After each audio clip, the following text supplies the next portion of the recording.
So today I'm very blessed to have an awesome man with me, a friend of mine, someone who I'm very grateful for your perseverance, and your persistence in getting on the podcast, the reminding me, the harassing me, and I dropped the ball a number of times to make this happen. But I'm very grateful that we're making it happen today, and excited that I'm going to be seeing you in a couple of days as well. But today I've got Jamie Baxter with me, the CEO of Exodus 90, one of the co-founders of Exodus 90. I know a lot of people who listen to Seeking Excellence have done Exodus 90. They've heard me talk about it because I've gone through it kind of once and a half.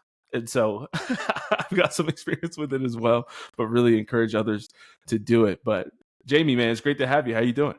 Nathan, I am great. For the record, a little bit of some context here. So, Nathan and I are at an event last year called Napa Institute kind of conference, and I met Nathan, had a great time. I immediately went to his website after kind of hearing about what he was up to, and at the time, I think there was some kind of form I don't know if you could request to Like a be a contact form? speaker, or there was a contact form. I was like, hey, I would love to be on the show. Let me know. And I didn't hear anything back from Nathan, and I was like, man, I'm kind of surprised. I really thought we kind of hit it off. And then, God would have it that it'd take us over 365 days to make this happen. So That's right. I'm And you thrilled. reminded me of that. We forgot about this, but we saw each other at Seek. And so you reminded me at Seek, you were like, bro, what, like, why haven't you got back to me? And I was like, what are you talking about? That's right. Yeah, It was incredible. that's right. Yeah, because we have the email that went to. I remember asking somebody who used to run it for me, and I was like, "Hey, does the contact form, does that go to my email, or is it we had like a contact that's Seeking Excellence email?" And they were like, "Oh no, it goes to your email." So like for the longest time, I was like, "Oh, no problem." And then I come to find out, like one day I logged into that other email, and there was just like a ton of messages and things like that. So I found yours, which was exciting. Yeah.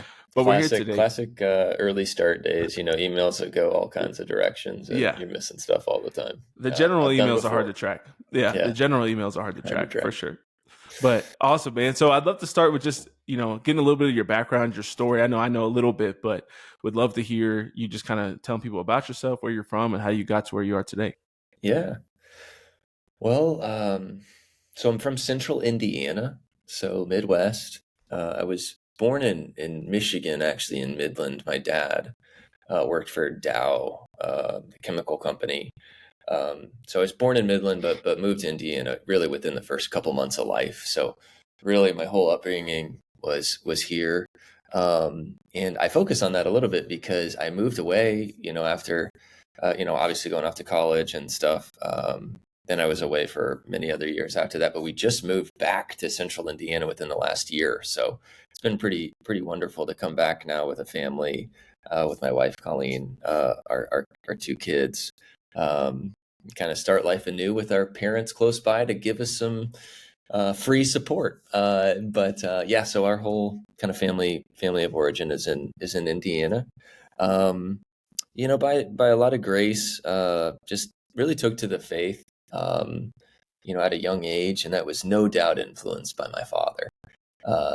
And my dad was not really in the faith, practicing it. Growing up, he jokes. My dad had an afro in college and Wow. rode a unicycle around campus at Purdue University. But he lived literally next door to the Catholic Church and never once went in it. And it's a really sad kind of thing because fortunately, through the Cursillo movement, he had this very profound conversion and was just filled with all kinds of regret. Like, man, I've just been missing the story of my life by not being, living an intimate relationship with the Lord. And but I say all this because I was a boy at the time of his conversion, and that event had a huge impact on our family, and in our relationships. My mom would come through Cursillo as well. But years later, I was in seminary at the time. My dad told me that the grace of his conversion was that it was not too late to pass on the faith to his sons. And this would have a huge impact on me because my whole vision for what it means to be a man, to be a Catholic man, is to start your day, in a contemplative time with the Lord. So like basically after his conversion, I would wake up in the morning, and every morning he'd be in the same chair praying the readings, diving into to the lectionary, and that just seared in my imagination, just the importance and the primacy of prayer in the life of a Catholic man. So I share all this because I would end up going to the seminary. I spent time in formation, had a powerful kind of experience there. Eventually discerned that God was calling me out into the world, and shortly thereafter began, working on what's become Exodus. But I also want to give a shout out to my brother, because my brother works with us now at Exodus, runs our product team. But he too is just this beautiful faith, no doubt influenced by my mom and my dad, and their story. So, but yeah, I mean, at this point, at this stage of my life, young father, like you, Nathan, just trying to survive, being humbled all the time, learning a lot, making a ton of mistakes. But yeah, just so blessed by our 4-year-old, our 2-year-old, and just doing my best to stay eyes wide open and be grateful, for the time we have with these young kids right now. So That's amazing. I love yeah. it. And what seminary did you go to? Yeah, so I went to St. John Vianney College Seminary in St. Paul, Minnesota. And that is on the campus of the University of St. Thomas, which is a D3 school. Yeah. But it kind of within the university, there's this kind of small subculture called Catholic Studies. And really the influence of that program was just massive on me, and I didn't even know about Catholic Studies when I went to seminary. I had never even been to the university or even the state of Minnesota. I just felt like God might be calling me to priesthood, and so I had to check it out. And my 4 years there just ended up being just transformational in my own kind of, I would say, kind of catching up the kind of maybe the mental and emotive and relational sides of the faith with kind of an intellectual conversion as well. And that just was huge, and I think if I had to sum up the program in a sentence or two, it would just be that the cross is the measure of everything, and Christ is the center of history. And so everything that happens in relationship with Jesus Christ. And I mean, in everything, every, the rise and fall of civilizations, everything centers on this event. And I really didn't appreciate that, until then, and it's never left me since, so I'd spent 4 years there, and then I went to a Benedictine monastery for a couple years in southern Indiana called St. Meinrad. So I was in formation there for a few years as well, before I discerned out into the world. That's amazing. So how many years total was seminary? 6 years.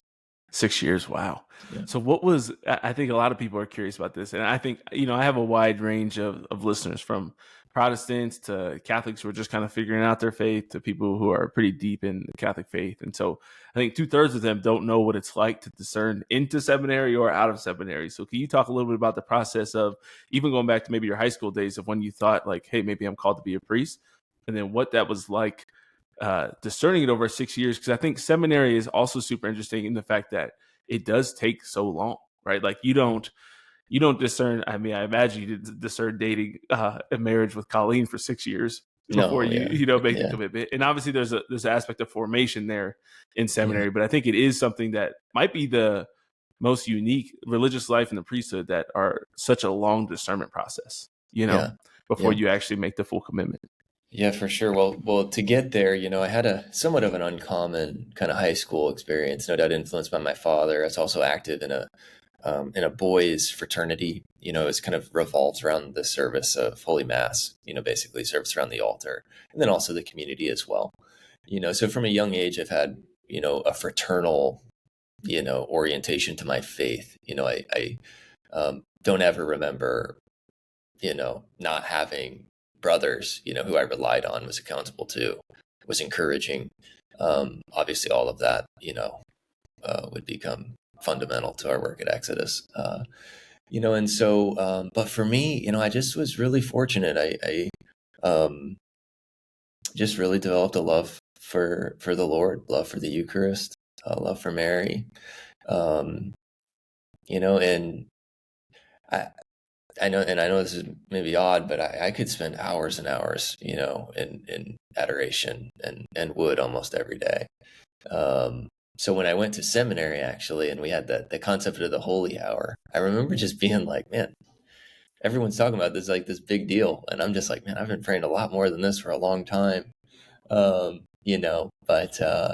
anyway, so I guess it's just to say, just by grace, God's action in my life, I just fortunate enough to respond to really grow in that love, and just, I think what led me to seminary was just, hey, this is the most important thing. The mysteries of the faith are real.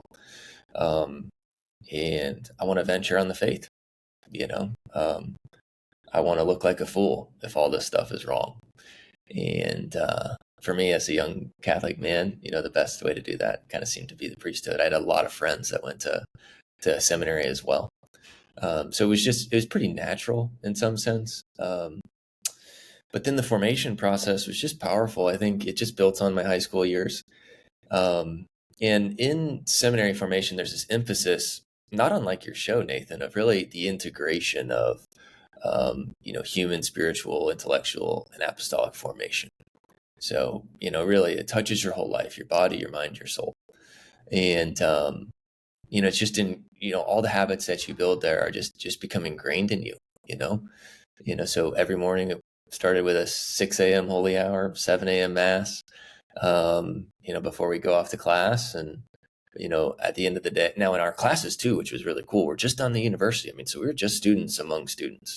So, from 18 to 22, I wasn't off in the middle of nowhere, or isolated from the world. We were very much in it. And that Right. provided a lot of like normalcy to our formation too, to just know what other college students were going through, what the other laymen on campus were going through. And I loved that, but then obviously at the end of the day, we had time for fraternity, spiritual formation, talks, lectures. We had small groups, fraternities, all that kind of stuff. And that just kind of built on kind of my experience in high school, in a beautiful way. But I would say, that was just such a powerful time. I mean, I look back on that time just filled with gratitude, because it's like, man, I couldn't imagine a better way to spend 18 to 22, and I just am grateful that God put that in my path and in his plan for me. It was just so powerful. And as for the duration of formation, I think that's so important because, you enter, I mean, just to be direct, I mean, your brain's not fully developed. Right. I mean, it takes time, and so I think the church in her wisdom extends the formation process to just make sure that all of you, is in, and if the Lord is calling you. And I think for me, ultimately what became clear to me that I had a task to do in the world. And I really wanted, to be married and to have a family, and just had these desires that I wasn't being called to sacrifice or shake. They were a part of me. And I think ultimately that time is something I look back on and cherish. But was important that it was so long, so that I could make sure that I made the right decision. Right. Yeah, I think it's really interesting in our world today. Obviously, we know that immediate gratification, a lot of people talk about that, and it's so prevalent and so common in so many areas. But I think even as Catholics, a lot of times we take that same approach. We want things to be easy right away. We want to be good at things right away. And I just recorded with a guy last week. I think you've met him before. He's the CEO of Hallow. His name's Alex Jones. And he is, that was a joke for the listeners. The man. Yeah. But I was recording with Alex last week, and we really were talking about how prayer is hard. In his story, I don't know how much you've ever heard of his kind of testimony, but he shares that he made the commitment when he was really struggling in his belief in God to pray every day for 2 years. And I'm like, and you know that Alex is a crazy person, right? He's like one of the smartest, craziest dudes I've ever met. And I was like, bro, like that's like the weirdest thing I've ever heard. Nobody gives it 2 years. Yeah. But it was like, but that is, I mean, he made an obviously very logical argument for it. I obviously agree that that'd be the best way to do it. If you're going to do it, you have to give it some duration of time. But I think that goes to show that when you're becoming a priest, because we take it so seriously, we recognize that it takes a very long time to be formed in that. The same thing goes if you're going to go and become a Green Beret in the Army, right? You have to, especially if you're an officer, you have to go through so much, right? It takes years to get to that point. You don't just get to like jump ahead and go straight into the, like the last test. And if you pass that, you're good to go. Like there is something to going to basic training first, and then going to, the officer's course, and then going to your specific branch. And then you have to go serve in the regular Army for a little while. And then you come back after you've proven yourself and, you do X, Y, or Z. And so there's like levels that you kind of climb up. But I'm curious, you talking about the hours in adoration. What do you say to people when you're kind of encouraging them on learning how to pray, or how to give time to prayer, or kind of where to begin, just like in their own prayer journey? I mean, I'd love to hear from you. Like, do you have like a process of when you sit down to pray, what you kind of go through? I always kind of call it like a warm up. I have like a little routine that I go through at the beginning that kind of gets me into the zone for praying. But what was that like for you? Like, what were you doing in adoration for hours? Because I think to so many people that sounds just so foreign, because they spend 10 minutes in prayer and feel like it's 2 hours long, and um, they feel like they got nothing out of it. Yeah, for sure. It's been a lot of different things through the years, So, I mean, for a while, I was really attracted to Carmelite spirituality, and I still am. In some ways, I feel like I'm kind of returning to that right now. Um, Ignatian spirituality had a real influence in the seminary I was at. And so, for a while, I was just very active with my imagination, imagining scenes of the Bible, kind of putting myself into those scenes, making myself attentive to like, what is my experience of this like. But I think, to someone starting out, I guess my point is, at times I'd be reading books, reading scripture, and other times I'd be doing nothing at all. I mean, really just kind of sitting there. And I think my encouragement is, most people start small, and I think that probably works for most people. Give it a couple minutes, 5 minutes, whatever, 10 minutes, and maybe build that over time. Other people do really well with just like set a bar and just hit that bar, or set that Mm-hmm. as the standard. I think it's really depends on the kind of person that you are. But I think the permission that I want to give, kind of someone that's really like looking to spend more time, is just waste it. Just waste the time with God. Have no expectation, no judgment on whether it was a good prayer or a bad prayer, or you were distracted or not. A lot of the times we think, I'm reading this book called Personal Prayer by Father Boniface Hicks, and it's just reinforced so much of what I have learned through the years. But we often think that we need to overcome our humanity when we pray. And that is not a Catholic view of things. We don't overcome our humanity. We become more human. We embrace, who we are. Mm-hmm. And ultimately, it is in Christ, who is the fullness of what it means to be a man. He is our standard. He is our ideal. He doesn't shirk humanity. He embraces it deeply, And so what does that mean? It means like, you got a headache, so you got a headache, like swear it off. It's just like, okay, I got a headache. I'm not feeling great today. It doesn't matter. It's just, I can give this some time. Or you got to go to the restroom in the middle of prayer. Go to the restroom. It's like, just, I want to give permission to just waste it away, And so, even, I mean, for me, it's like right now, it's like there are days where it's like, wow, that was powerful. I felt something. Other days I'm like, wow, it's just a total waste of my life. It seemed like it anyway.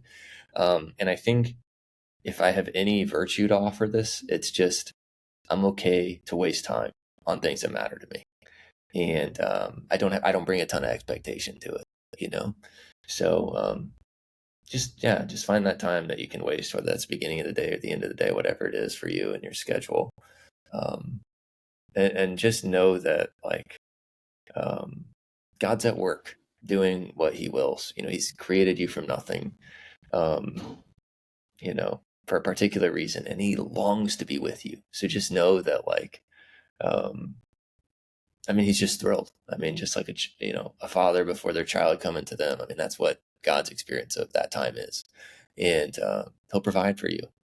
So um, yeah, those are just a couple utterances, I guess I'd say, Yeah, about I that. love it.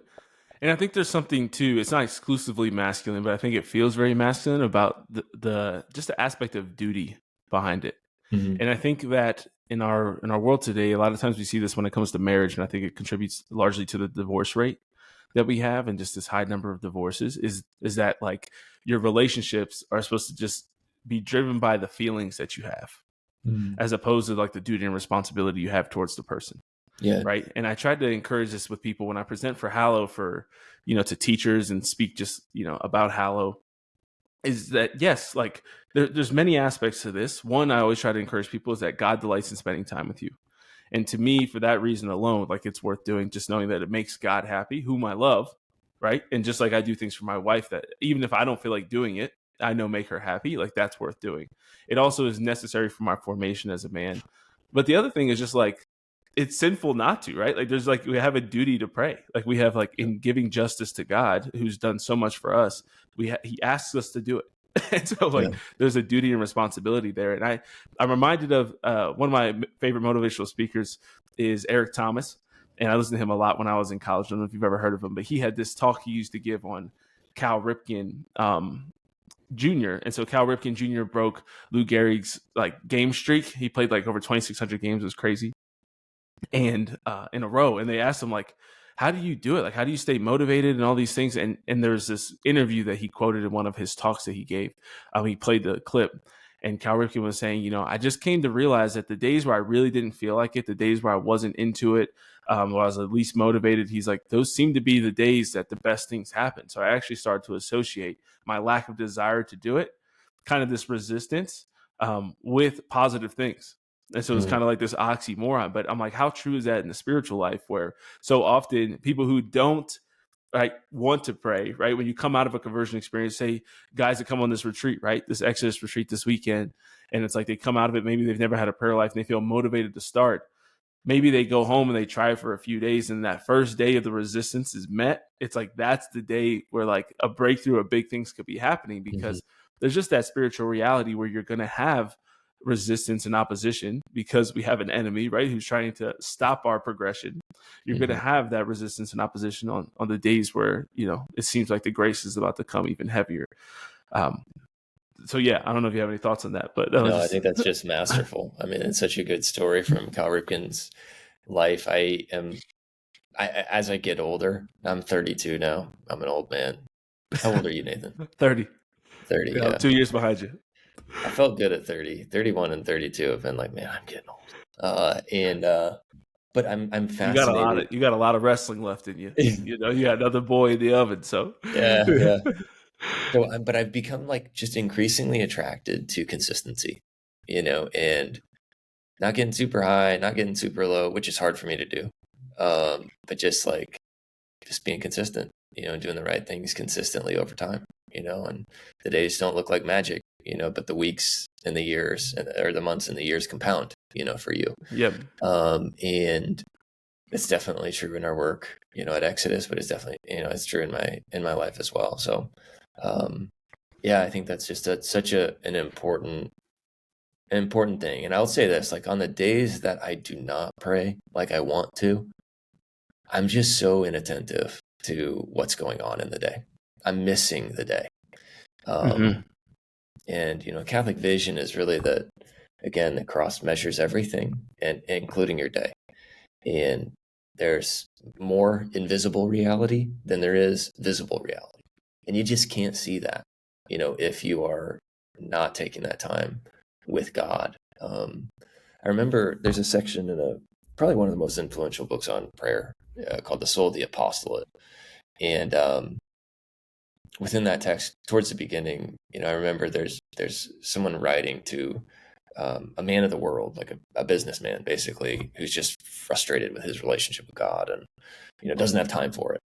And the priest, writes to him and just says, if you can just spend 20 minutes before our Lord. And it was encouraging him to go to a chapel, be before the sacrament. Um, it will change everything in your life. And the businessman writes back, just like that this has happened for him. And in no small part, just because, you know, the center of history, his Lord is with him in the day. And before, he just really struggled to attain that at all, So Yeah. anyway, that's what I would just say, almost kind of as a negative testimony of when I'm not there. how I feel, and I'm just so off. Yeah, that's amazing, man.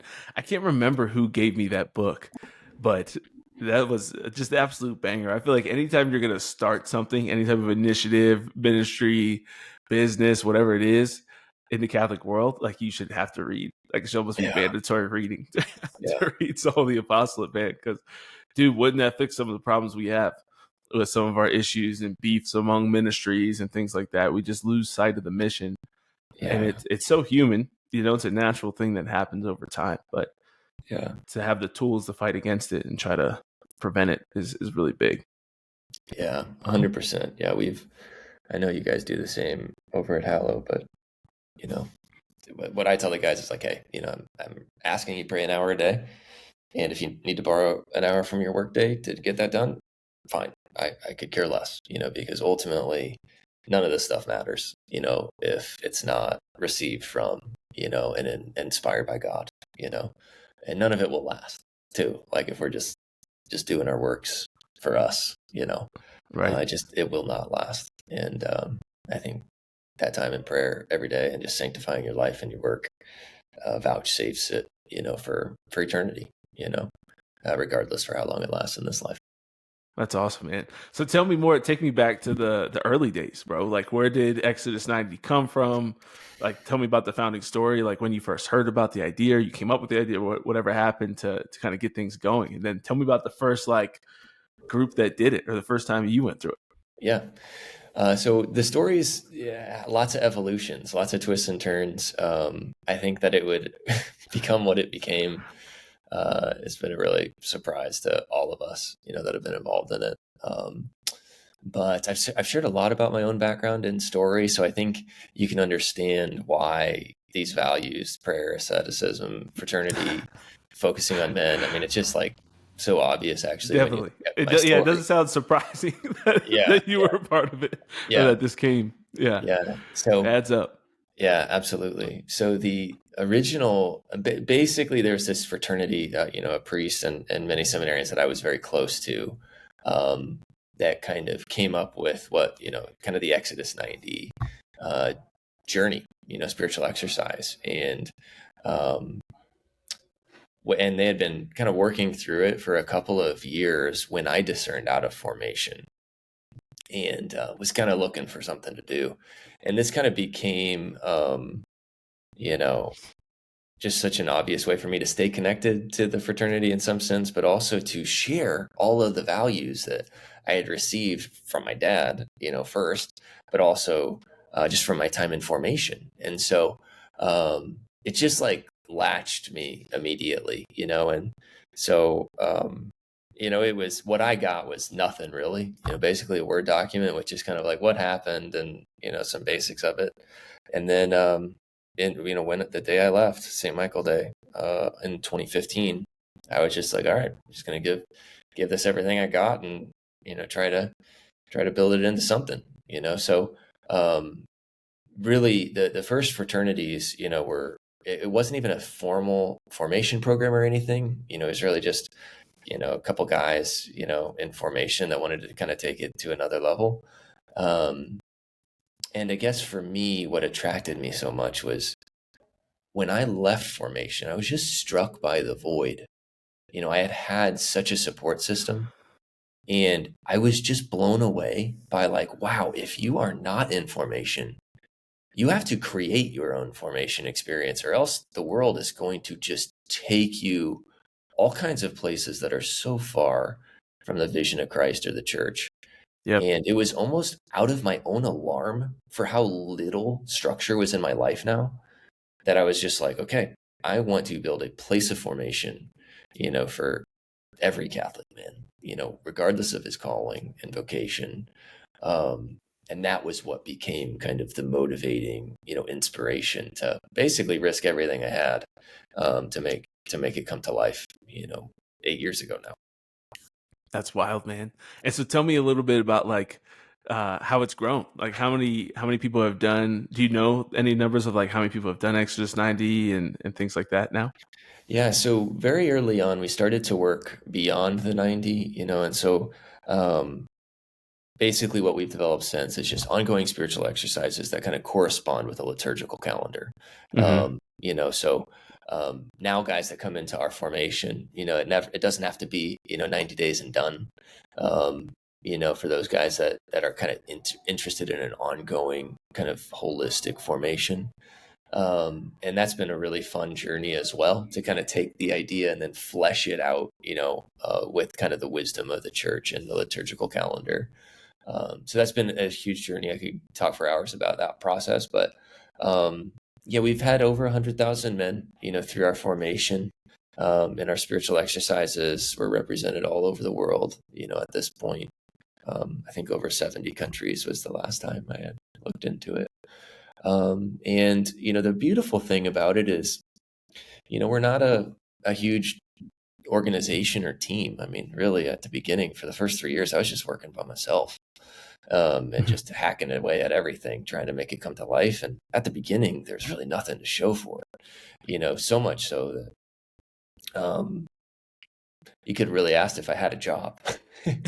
you know, I was very fortunate though, and I was actually very insecure about this, okay? Because Really? when I met my wife's family, oh yeah, I mean, Exodus was nothing. I mean, it was just like, what am I doing? And fortunately, there's all kinds of entrepreneurs in my wife's family, and so Mm. they loved it. I mean, they were all like all about it, and basically through the course of our dating and marriage, it's all kind of blossomed into something beautiful.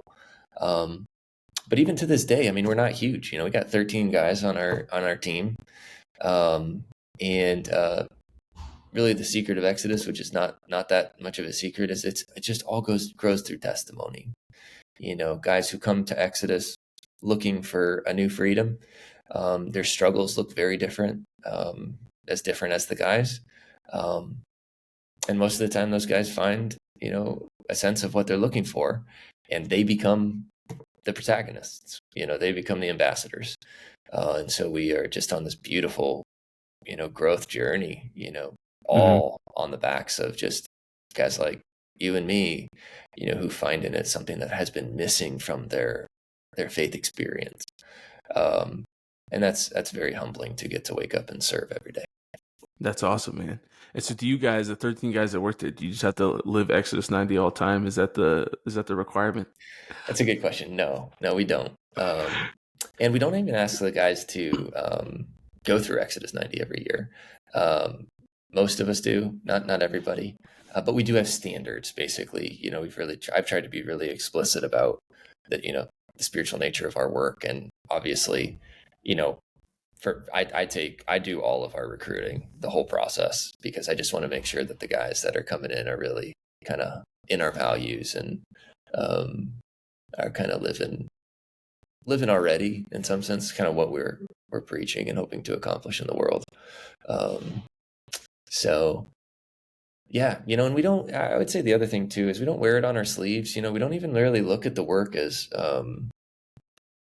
this big intense thing. I think even 100 years ago we would not have a market opportunity, because so much of what we're doing is just such a It was just the life res- back then. yeah, it was kind of life back then. And so in some sense it's really just a return to simplicity, silence, but things that are so hard, today, in the distractions of our time. So Yeah.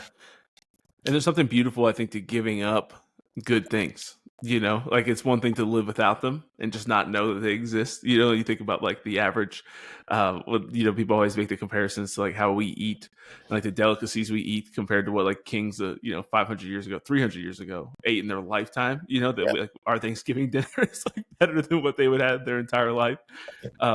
But there's something crazy about, like, obviously you can see kind of how it softens us over time, because we do just have like so much comfort and ease. But there is something that's like radical and awesome about, like, because you have it and you can also just give it up, like it's intentional suffering. yeah, and I think that's so important for men, because I don't know. This is a general statement. Certainly, a lot of guys have struggles, secret sufferings, that we don't always know, But in general, for your regular guy, it's just easy to get just kind of lost in your own plan and dream, and in the values of the world. And you don't have a lot of consistent suffering, unlike a woman's experience. And that's why I think voluntary sacrifices are so important. At the same time as, and certainly asceticism is a focus of our work, but I'm without it being oriented to love, it means nothing, right? So one of the things we pull and focus on in all of our work is a passage from St. Jerome, church father, 4th century, translates the Bible to Latin, just an incredible figure in the history of the church. But, he just talks about how, don't get lost in that, asceticism is just a means to an end. It's not the end. And that the end is the union with God and the love of neighbor.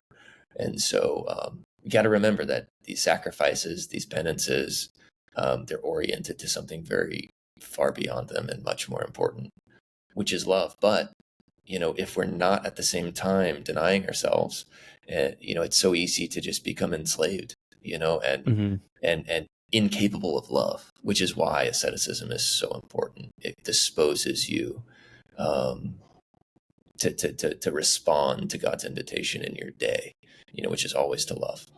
Yeah, that's awesome, man.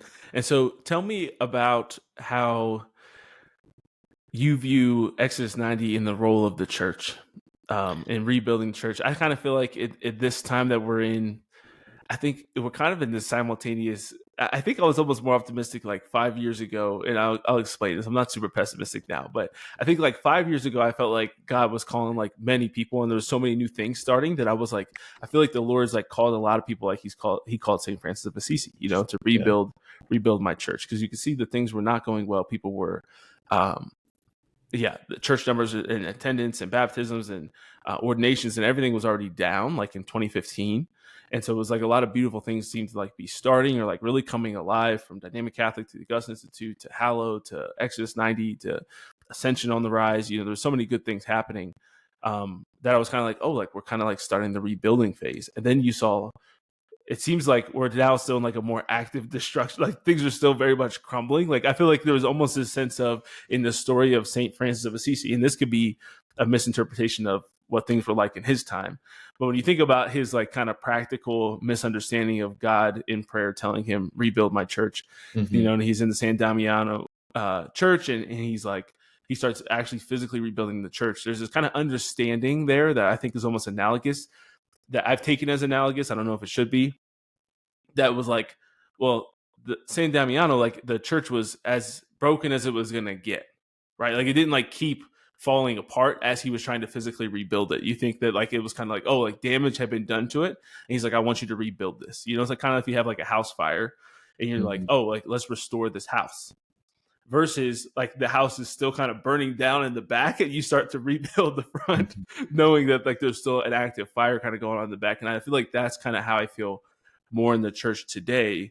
But one thing that I think is beautiful, especially with what you guys are doing, so that's why I'm curious your thoughts on this, is that I think that men are needed to both rebuild the front and put out the fire at the back. But I don't know if you think I'm totally off, if none of that made sense, or what your thoughts on it are, but just wanted to give my kind of thought process and context, my read of the world where we're at today. Yeah. No, it's a super interesting question. And my response to it would be so different. Like if you would have asked me this question when I was 15 years old, I would have had an opinion. If you'd asked me this question when I was in formation, I would have had a really strong opinion. I don't know if this is just me really accepting my own kind of limitations in some sense, but I know what I'm being asked to do, and I know what I'm not being asked to do. And so I think like the question is actually a deeply personal one. Like, hey, what is a way in which you can be part of rebuilding the church? And for me, it's our work at Exodus, and it's simply trying to invite men, into a prayerful, ascetic, and fraternal life. And I wake up every day thinking about it, and I go to sleep every day thinking about it, but there's so much out of my control. so much Hmm. out of my control. And I think where I have like um, landed, in some sense, 15 years later, is just having a deep love for the church, the bride of Christ, an institution without which we would all perish.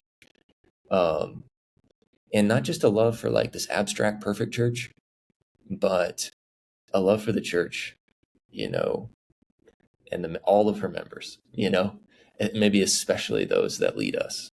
Um, and that to me is just such an important, and I think sometimes lost on, uh, in a lot of guys' experience. You can just become bitter when you're not happy with kind of what you see, or discouraging headlines or comments here or there. And I don't know, as I grow older, I just have just kind of made an act of the will, a choice to just love the church as she is, wake up every day, try to contribute, and just remember that, um, this is Christ's bride, and God is deeply at work, in the good, the bad, and the ugly, to bring about the coming of the kingdom, through the church. So I don't know. I think I've grown in my kind of love and blind faith and optimism. Hmm. As I've grown older. When I was younger, I would have had a much more cynical and pessimistic thing to say. But that's where I'm at today. That's really interesting.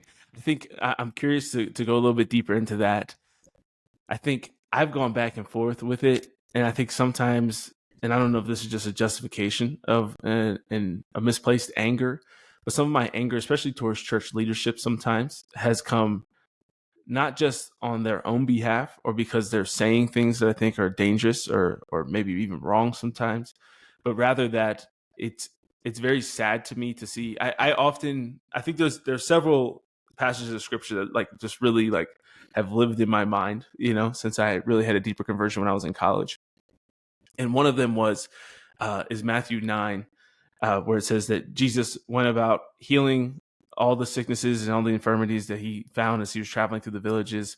And when he saw the crowds, he had compassion for them, for they were harassed and helpless, like sheep without a shepherd. Yeah, And it says, this is where we get into like the harvest is plentiful, but the laborers are few.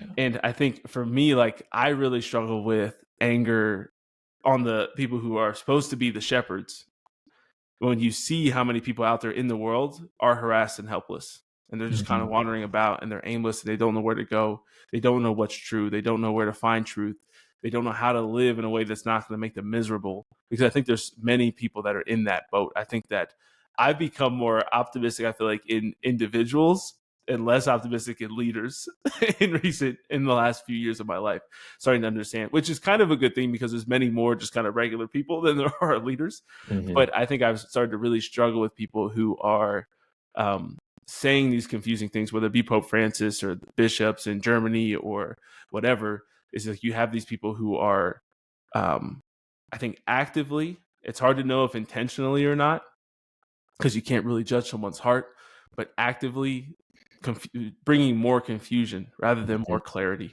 Mhm. and under the guise of love, which I think is a difficult thing when it seems like it's leading to people's destruction and not to people's sanctification and even happiness in this life, let alone an eternal life. Yeah. You know what I mean? So how do you kind of reconcile that and um yeah, not how have you transferred from being less cynical to more loving? Yeah. No, it's a hard, good question, an honest question too. I think some of it is, I do know a couple of church leaders, and I'm not like I wouldn't say I'm not a peer, obviously, and a brother, but I'm closer in some sense than others might be. And when I peel the veil on their lives, I'm blown away by their holiness and Hmm. their deep sympathy and concerns, much of what you're voicing as well, and still have a formal role in the church, so I would probably feel differently, maybe, like let's say I'm in Germany, and I don't know, and everything's going on, and maybe I would feel differently, I don't know, but I think that's what's given me hope is that, the leaders are individuals, Hmm. and some of them are good and maybe some of them are not, you know.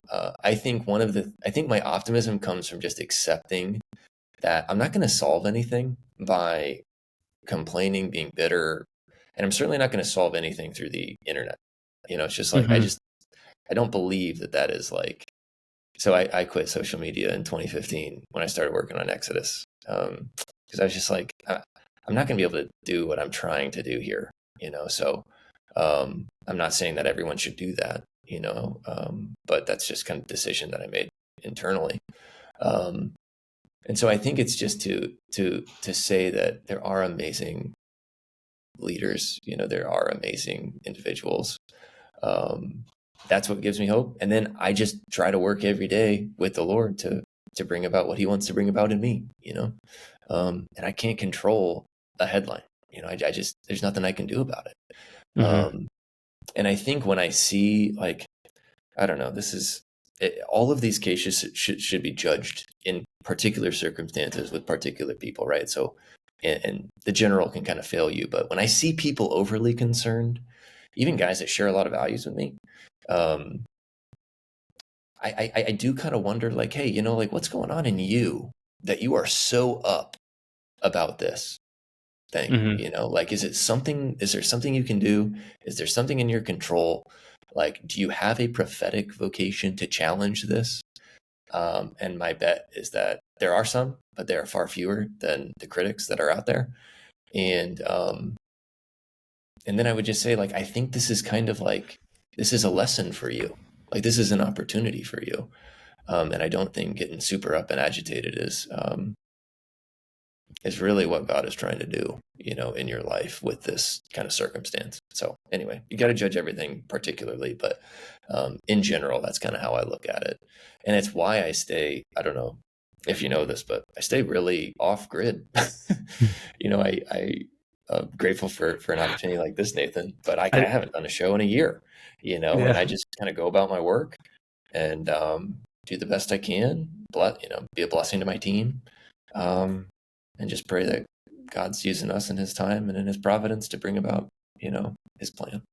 Yeah. I think there's something really amazing about just being focused on the things that are in front of you. I've done solo podcasts recently talking about the circle of concern or your circle of influence, you know, the things that Yeah, concern you versus the things you can actually yeah, control and influence. And just how I think it's good to be aware of certain things that are happening in the world, but at the same time, we do have to be, 99% focused on the things that we could actually control and managing those things well. And if we're not doing that, um, then nothing that we're getting worked up about and angry about and tweeting about is going to be of any importance at the yeah. end of our lives. You know, I think that's super critical. Um, And I think yeah. the other thing that's worth examining is that, like, we live in such a deconstructing time, a Hmm. time in which we are tearing down institutions. Um, and that is true of liberals and that is true of conservatives. Like, we are just crushing our institutions. And I think as a Catholic, you need to be really concerned about that because we are an institutional people. You know, like it's not your unique relationship. It's not your parish. Like it is the universal church. You Hmm. know, the thing is probably the most organized institution in the world, which is why it's lasted the test of time. You know, and so that's why I think today, at least what I've resolved, is just to have a deep love for it, deep love even for its flaws, and it's not unlike a natural relationship. You know, it's like nothing is perfect. You know, and the heroic response is love and charity. Right. Yeah, I think that's really key. So, want to close here with just talking a little bit about marriage and fatherhood. So, you have uh, several children now, and you've been married for how long? 5 years. Just over 5 years, yeah. Yeah, amazing. And so tell me a little bit about obviously, yeah, you went to seminary, you've had a deep faith life. It sounds like for at least half your life now, maybe longer than that. But 16, 20 years of personal deep faith life. And how was your faith life impacted by having your first child, maybe the coming of your second child, especially I don't know if having a daughter impacted it or changed it at all for you. But how has your faith life just kind of evolved through marriage and becoming a father?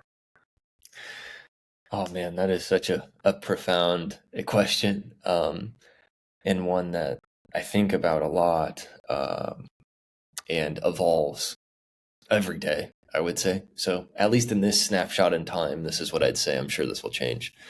But, I think so much of, and this is kind of connects to the beginning of our conversation, so much of maturing in the faith, becoming a man in the faith is remembering that you're a son first, and remembering that you're a child, a boy, in the Father's arms. And that's so hard to remember, because we think like, oh, I need to have it all together. I need to get it all right. I need to be ordered and all this stuff. And, some of that's true. But growing old in the faith is growing young. And the way I have been so blessed by my son who's 4, my daughter who's 2, um, is that every morning I get to wake up to remembering that actually, and my baptismal identity is more like this than like a old cynical person, you know, and so much of my relationship with God should mimic my son's random thoughts on monster trucks, or my daughter's, obsession with her sunglasses, which she wears indoors, and it's so cute, so I just say like, I try, and it's so hard, right? I mean, you know, um, I'm an introvert. I like my space. My space has been assaulted by my children. I have no space. um, but I try to remember that on the good days, I do remember that. And I think that's been probably the biggest blessing, and then the thing I'd also highlight, our third child was stillborn in January. So, died at 20 weeks, and my wife gave birth to him. Um, his name's Jamie, so I passed on my name to him. And I tell you what, I mean, that whole experience ripped my heart apart. And my wife and I have not had a suffering like that. I mean, I really felt like, I just felt it in my chest, like my heart was just ripping open.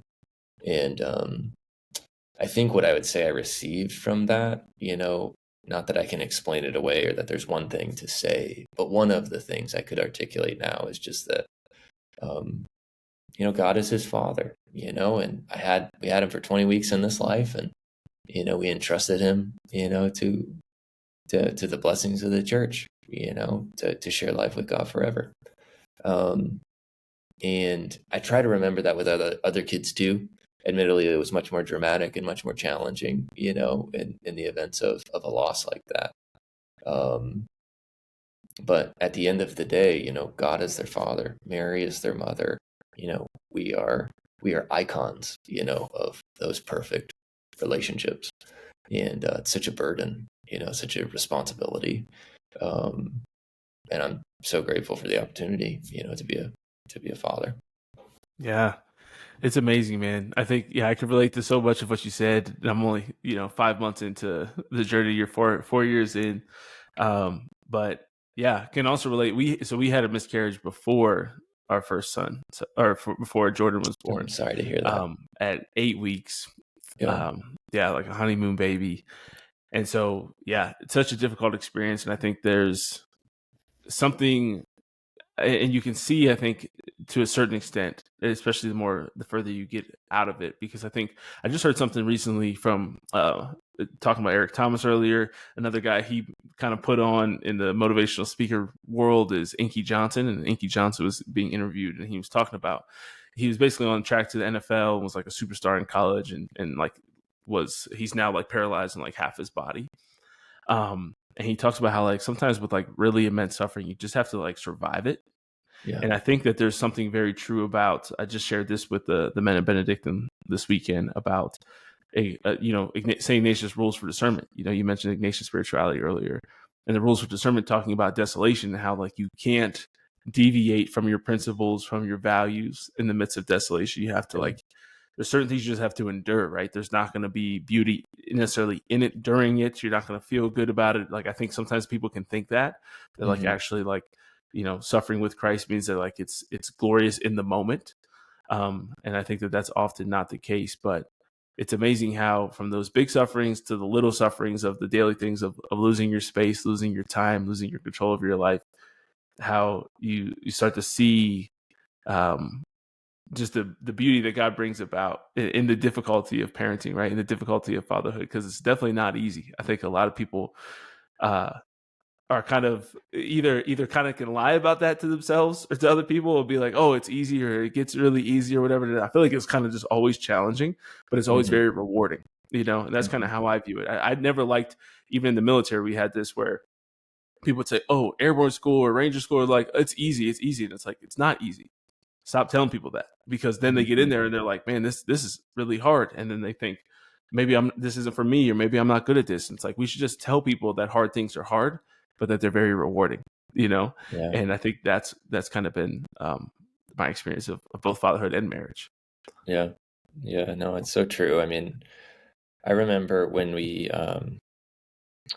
had conceived our first son. Colleen was newly pregnant, and I remember praying, like, I was like, whoa, like, this is huge, what does this all mean? And in prayer, I felt like what the Lord told me was, you know, your son's going to be a source of healing for you. And I didn't really know what that meant, in so many ways. But when I compare my life before, when I basically, worldly freedom to do whatever I want, whenever I want, I was working all the time. And Exodus kind of required that in the earliest days. And now, I mean, that's another thing I just say. It's just like, hey, work is really contracted for me. I got more things going on than my work, as meaningful as it is. I have a vocation, that I am most attentive to, in my wife and in my kids. And but I look back on, like, me before and me after, and in some sense, there's a lot more challenges and a lot more disruptions. I like to have an ordered day, somewhat. Try to anyway. But man, I mean, there's almost no day in any week that's not have something thrown into it, whatever it is, kids up or kids sick or whatever. And at the same time, despite there being more challenges, I'm so much happier, than I was Right. 5 years ago. I'm so much less anxious. And I think one of the ways that I would say that is, like, life feels simplified now because there's just so many things that are off the table. Like, no, I'm not going to that concert on the other side of the country, even if I'd like to go. I just, like, I can't do that right now. So anyway, not saying that, like, fathers can't go to concerts on the other side of the country, but for me, I just find it, like, simple to just Yeah. be No, like, hey, it definitely restricts your yeah, options. Yeah. it's, yeah. To And a lot of I have things. found that free, it's just like, Yeah. okay, all right, That's really so awesome, man. Well, good, brother. Thank you so much for your time, man. I'm sorry we went a little bit over, but I just want to no, thank you Nathan. on behalf of everyone. And I'm going to be giving a description of Exodus 90. You guys have already heard it in the intro to this episode that I'll record by myself and stuff. But just want to thank everybody for listening, and hope that they've been blessed as I've been by the things you shared today, and encourage them to check out Exodus 90. They can join. I don't know if you want to tell us anything about that, about kind of like the Yeah. options there and what's available to people outside of just the 90-day challenge that they can sign up for, or if there's an upcoming. That was the other thing I wanted to ask you about. Is there an upcoming challenge, if you're doing anything for like Advent this year or anything like that? Yeah, absolutely. So this fall, actually, we're working through the books of Maccabees. So we're really focused on, the struggle of the Israelites during that time, and the heroic men and families that really stepped up to lead and build culture, even at the sacrifice of their lives. So we're focused on that as a theme, masculine leadership through the books of Maccabees. So I'd welcome, guys to check that out. You can learn more about it just at exodus90.com, or any of our social handles. We're all there. And download the app. You'll learn more about that. And then obviously, you're right. We'll journey. We're going to actually just track with the lectionary this Advent. So we're really excited about the spiritual exercise we put together that focuses on the readings of the Mass, through the Advent season. But you're right. January times Exodus time this year, our start date is actually January 1st. Wow. It's kind of a calendar anomaly, right? Because it moves with Easter. I don't Yeah. think it will happen again for decades. So, yeah, if you've heard about it before and never taken it up, maybe this year's the year. First If day you of did, Seek. That's right. First day of Seek, we'll be there. But if you've been, I'd welcome you back and bring some friends with you. That's what makes it so special. That's awesome, man. And Jordan Crankfield will be at Seek, and he's excited to meet you. So Awesome. Let's go. we'll be looking forward to that. But Okay. good, man. Well, thank you, and thanks everybody for listening today. Go forth and fight hard to be your best, and God bless you.